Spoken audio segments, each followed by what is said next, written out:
காலையில் என்ன டிஃபன் செய்கிறதுன்னு யோசிக்கிறீங்களா? அப்போ சட்டுன்னு இந்த ரவா கிச்சடியை ட்ரை பண்ணி பாருங்கள். சூப்பராக இருக்கும். அதுவும் 10 நிமிஷத்தில் செஞ்சு முடிச்சிடலாம். அதுக்கு 1 கப் ரவையை கடாயில் சேர்த்துட்டு நல்லா வறுத்து எடுத்துக்கலாம். ரவை நல்லா கலர் மாறுற அளவுக்கு வறுபடணும். வறுத்ததுக்கப்புறமா அதை ஒரு பாத்திரத்தில் மாற்றி வச்சிடலாம். அதே கடாயில் ஒரு 1/4 கப் எண்ணெய் சேர்த்துட்டு கடலைப்பருப்பு உளுந்து போட்டு நல்லா செவக்க விடணும். செவந்ததுக்கப்புறமா கடுகு சீரகம் போட்டு நல்லா வெடிக்க விட்டதுக்கப்புறமா நைஸாக கட் பண்ண வெங்காயம் கருவேப்பிலை போட்டு நல்லா கிளறி விடலாம். இப்போ நைஸாக கட் பண்ண பச்சை மிளகா, கொஞ்சம் முந்திரி, ஒரு பீஸ் இஞ்சியை நச்சு வச்சுருக்கோம். அதையும் சேர்த்து நல்லா வதக்கி விட்டுட்டு நம்ம கட் பண்ணி வச்சுருக்க கேரட், பீன்ஸ், அதுக்கப்புறமா தக்காளி எல்லாம் சேர்த்து நல்லா மிக்ஸ் பண்ணி விட்டுக்கலாம். இதுக்கு தேவையான அளவு உப்பு, கொஞ்சமாக மஞ்சள்தூள் சேர்த்துட்டு கிளறி விட்டுட்டு நம்ம வறுத்து வச்சுருக்க ரவையை இதில் சேர்த்து கிளறி விட்டுக்கலாம்.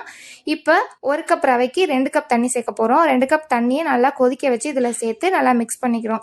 இந்த அளவுக்கு வந்ததுக்கப்புறமா இது கூட 1 டேபிள் ஸ்பூன் நெய் சேர்த்துட்டு நைஸாக கட் பண்ண கொத்தமல்லியும் தூவி ஒரு மூடி போட்டு மூடிடலாம்.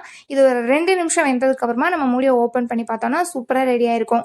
கடைசியாக இது கூட கொஞ்சமாக லெமன் ஜூஸ் புழிஞ்சு விட்டு கிளறி எடுத்தோன்னா அப்படியே உதிரி உதிரியான சாஃப்டான டேஸ்டியான ரவா கிச்சடி ரெடி ஆகிடும்.